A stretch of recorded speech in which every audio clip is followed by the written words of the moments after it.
Сегодня покажу рецепт ужина, который готовится из самых простых продуктов, но получается невероятно вкусным и сытным. Без муки и духовки все приготовим на одной сковороде. Натираю кабачок на терке для корейской моркови вот такими длинными тонкими полосочками. Благодаря такой нарезке кабачок быстро приготовится, сохранит свою сочность и будет красиво смотреться в готовом блюде. На разогретую сковороду наливаю немного растительного масла и выкладываю лук. Обжариваю на среднем огне до мягкости и легкой прозрачности. Сладкий болгарский перец нарезаю небольшими кусочками. Добавляю его к луку, перемешиваю и обжариваю еще несколько минут.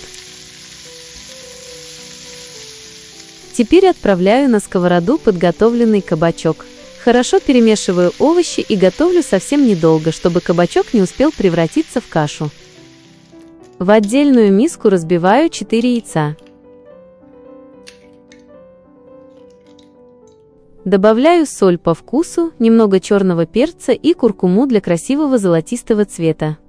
Хорошо перемешиваю венчиком до однородности. Теперь добавляю натертый картофель. Еще раз все тщательно перемешиваю, чтобы картофель полностью покрылся яичной смесью. Для более насыщенного вкуса натираю сюда 1 зубчик чеснока. Чеснок придаст блюду потрясающий аромат и легкую пикантную нотку. Именно картофель сделает блюдо более сытным, поможет ему хорошо держать форму и даст красивую поджаристую корочку. Овощи равномерно распределяю по всей сковороде и заливаю яичной смесью. Слегка разравниваю, чтобы яйца полностью покрыли начинку. Накрываю сковороду крышкой и готовлю на самом слабом огне. Когда яйца сверху схватились, аккуратно переворачиваю блюдо при помощи большой тарелки.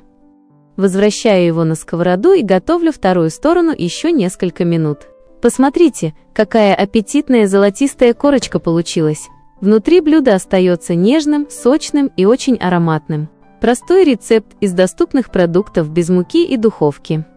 Отличный вариант для завтрака, обеда или быстрого ужина.